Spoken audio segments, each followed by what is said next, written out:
So tomorrow we have a strength workout focusing on the squat pattern, and we're going to be a little bit different. As opposed to pushing heavier loads, we're going to be focusing on strength endurance. So let's take a look at this workout. We're going to start with 3 sets, 30-second rig support squat hold. This is where we're working on pushing the knees out over toes and pushing the knees out, getting that little contraction in the sides of your glutes.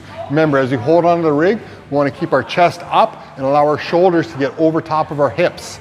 Then 30 seconds FLR. Remember, we're pushing through the ground, pushing down on the toes. We want to make sure we have pressure on the thumbs, right in the strongest part of our hands. The tendency is going to have the weight to drift out to the side, so we want to squeeze those elbows in, making sure this is where the pressure is on our hands and our thumbs. And then 2 lengths of walking lunges. We're just going to be walking, pushing the knee forward, making sure we get that knee traveling over toe, nice flat foot, pushing down, standing nice and tall, nice easy pace. We're going to work through the 3 of those.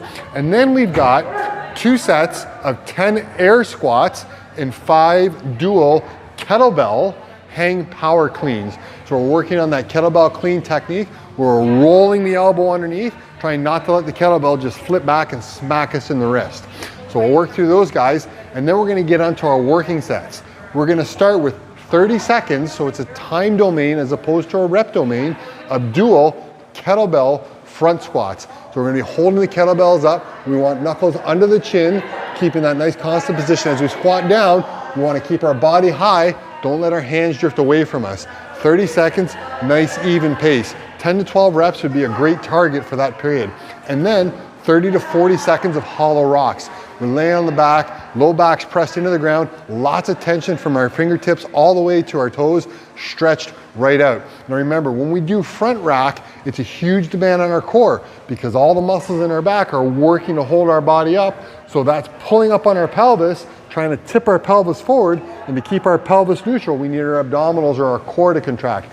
So this is going to be a reasonable demand on your core, but remember, we're working strength endurance, the ability to hold position.